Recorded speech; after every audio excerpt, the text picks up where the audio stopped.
গল্পের শুরুতে দেখা যায় দেবদত্ত তো মাথা পুরো যন্ত্রণা করছে, পাগলের মতন ছটফট করছে।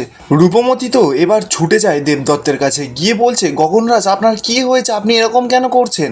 রূপমতি এরপর মনে মনে বলছে যে আমার তাহলে সমস্ত প্রচেষ্টা ব্যর্থ হলো, আমি কারো স্মৃতি ফেরাতে পারলাম না। গনগনেরা যখন এমন করছে তার মানে তো বনের কারোরই স্মৃতি ফেরেনি।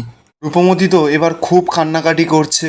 ঠিক তখনই দেখা যায় যেই কুমিরটা থেকে মেয়েটা তৈরি হয়েছিল সেই মেয়েটা রূপমতিকে বলছে, স্মৃতিমণি কখনো ভুল করে না রূপমতি।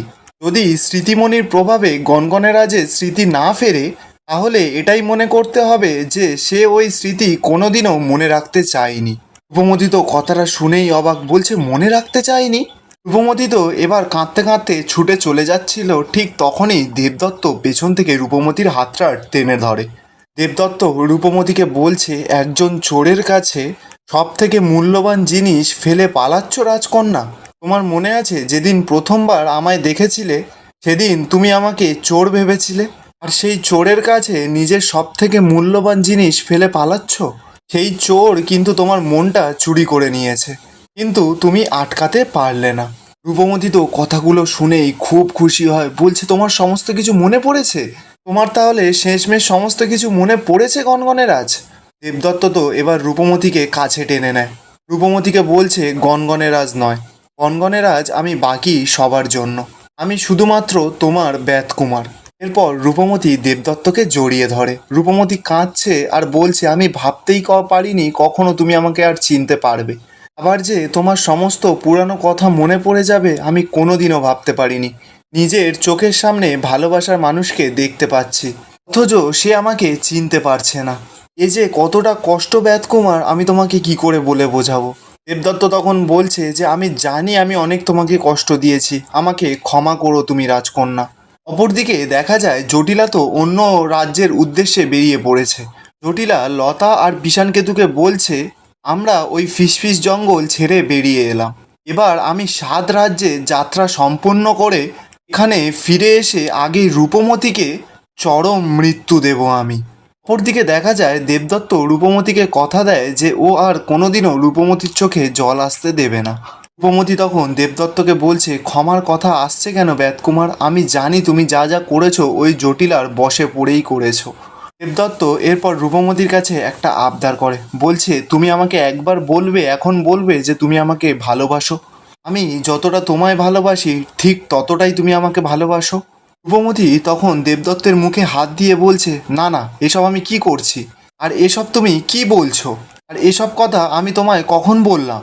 দেবদত্ত তো এবার খুব রেগে যায় রূপমতির ওপর, বলছে তুমি এর মানে কি বোঝাতে চাইছো, মানে তুমি আমাকে ভালোবাসো না? দিনের পর দিন আমার জন্য কষ্ট পেলে, কাঁদলে, একটু আগেও তো তুমি আমাকে আঁকড়ে ধরলে, আমার স্মৃতি ফেরায় খুশি হলে, এই সমস্ত কিছু মিথ্যে, তুমি বলো সমস্ত কিছু মিথ্যে? রূপমতি তখন বলছে, তুমি গনগনে রাজ্যের রাজা, আর সেখানে তোমার বউ রয়েছে, মানে বাগদত্তা রয়েছে, তোমার জীবনে এখন অন্য নারীর অস্তিত্ব আছে, তারপরেও তুমি অন্য একজনের সঙ্গে প্রণয়ের কথা বলছো, এটা তো পাপ। দেবদত্ত তখন রূপমতিকে বোঝাচ্ছে আর বলছে, হতে পারে আমি স্মৃতিভ্রষ্ট হওয়ার পর কিছুটা হয়তো মন থেকে সম্মতি দিয়েছি, কিন্তু এখন আমার সমস্ত স্মৃতি ফিরে আসার পর, সমস্ত কিছু মনে পড়ে যাওয়ার পর আমার এইসব যে মেনে নেওয়া একদম হবে না, আমার পক্ষে পুরো অসম্ভব। আমি যে শুধুমাত্র তোমাকেই ভালোবেসেছি আর সারা জীবন তোমাকেই ভালোবাসবো, আর সেটা আমার কাছে কোনো পাপ নয়। রূপমতি তখন সরাসরি দেবদত্তকে বলে দেয় যে আমি কিন্তু কারোর অধিকার কেড়ে নিতে চাই না, আর তুমি তোমার দায়বদ্ধতা ভুলে যাও সেটাও আমি কোনোদিনও চাই না। তুমি আমাকে দয়া করে আর এই সমস্ত কথা কোনোদিনও বলবে না। দেবদত্ত তো এবার খুব রেগে যায়, বলছে আমি যাকে ভালোবাসি তাকে আমি সারা জীবন 1000 বার বলবো যে আমি তাকে ভালোবাসি। অপরদিকে দেখা যায় সেই কুমির মেয়েটা দেবদত্তকে বলছে, আমি যে এখানে আছি তোমরা সবাই ভুলে গেছো? দেবদত্ত তখন রেগে যায়, বলছে তোমাকে ভুলে যাওয়াটা কি স্বাভাবিক নয়, তুমি আমাদের সঙ্গে যা ছলনা করেছো?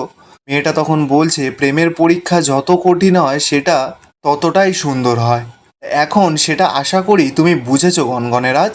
আমার রূপমতির কাছে কিন্তু একটা প্রশ্ন আছে, তুমি বুদ্ধি করে জটিলার কাছে ওই বায়ু উপাদান যেতে দাওনি, কিন্তু তুমি জটিলাকে যেটা দিলে সেটা তাহলে কি? ঠিক তখনই দেখা যায় রূপমতি মনে মনে ভাবছে আর কাহিনী ফ্ল্যাশব্যাকে দেখানো হচ্ছে। দেখা যাচ্ছে খুনখুনে বুড়ি রূপমতির হাতে একসময় অবিকল ছাদ উপাদান রাখার বাক্সটা রূপমতির হাতে তুলে দিয়েছিল, মানে ওটা নকল। রূপমতি তখন খুনখুনে বুড়িকে জিজ্ঞাসা করেছিল যে ওটা কেন রূপমতিকে দেয়া হচ্ছে। খুনখুনে বুড়ি তখন জানিয়েছিল যে এই জটিলা ছলে বলে কৌশলে রূপমতির থেকে বায়ু উপাদান নিতে চাইবে। তখনই রূপমতি যেন জটিলাকে বোকা বানানোর জন্য এই বাক্সটা জটিলার হাতে তুলে দেয়। কিন্তু ওই বাক্সের আর একটা গুণ আছে যে ওই বাক্সটা যদি জটিলার হাতে পড়ে যায়, জটিলা যেখানে থাকবে সেখানকার অবস্থান রূপমতি আগে থেকেই জেনে যাবে। আর রূপমতি সেটাই করেছে, বুদ্ধি করে জটিলার হাতে ওই বাক্সটা তুলে দিয়েছে আর জটিলাকে জব্দ করেছে। এখন জটিলা যেখানেই যাবে রূপমতি সেটার খোঁজ আগে থেকেই পেয়ে যাবে। দেবদত্ত এরপর সমস্ত ঘটনা শুনে বলছে, লাউ ঠাকুমা তো তাহলে বিরাট উপকার করেছে রূপমতি আমাদের। জটিলা এখন ওই বাক্সটাকে অগ্নি উপাদানের পাশেই রাখবে নিশ্চয়ই। রূপমতি তখন বলছে, হ্যাঁ একদম ঠিক ধরেছ, এবার আমরা আসল অগ্নি উপাদানের কাছে খুব তাড়াতাড়ি পৌঁছে যাব। অপরদিকে দেখা যায় তত্তরি তো খুঁজতে খুঁজতে রূপমতির কাছে ঠিক পৌঁছে যায়, রূপমতিকে ডাকছে আর বলছে, রূপমতি রূপমতি। রূপমতি তো তত্তরিকে দেখেই অবাক, বলছে, তত্তরি তুমি এরকম হাঁপাচ্ছ কেন, তোমার কি হয়েছে? তত্তরি তখন রূপমতিকে সমস্ত কিছু জানায়, বলছে জটিলা এই জঙ্গলেই লুকিয়ে রয়েছে, ও ইচ্ছে করে সমস্ত প্রাণীদের স্মৃতি নষ্ট করে দিয়েছিল, তাতে তুমি ওদের স্মৃতি উদ্ধার করতে গিয়ে বিপদে পড়ো আরও তোমার সর্বনাশ করে দিক। রূপমতি তো কপাল চাপড়াচ্ছে, কারণ তত্তরি তো রূপমতিকে এসে বাসি খবর দিচ্ছে। গগনরাজ তখন বলছে যে কাহিনী শেষ হয়ে যাওয়ার পর ও এসেছে সাবধান করতে। কি তৎপরতা তত্তরির! রূপমতি, দেবদত্ত সকলে তো হাসতে থাকে। তত্তরি বলছে, কি হলো, তোমরা সবাই হাসছো কেন? রূপমতি তখন তত্তরিকে বলছে, আমরা সবাই সমস্ত কিছু জানি তত্তরি, রূপমতি তো এখানেও এসেছিল, আমি ওকে বোকা বানিয়ে পাঠিয়ে দিয়েছি। এখন আমাদের এখান থেকে তাড়াতাড়ি যেতে হবে তত্তরি, চলো।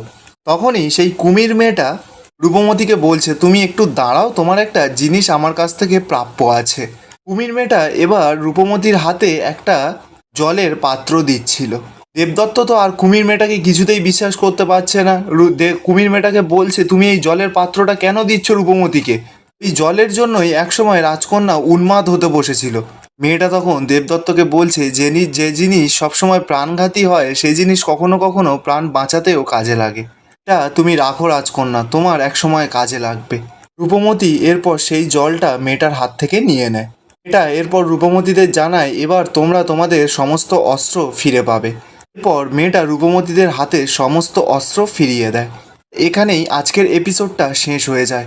রূপমতির এপিসোডগুলো কিন্তু আমার খুব দারুণ লাগছে। আপনাদের কেমন লাগছে কমেন্টে অবশ্যই জানাবেন।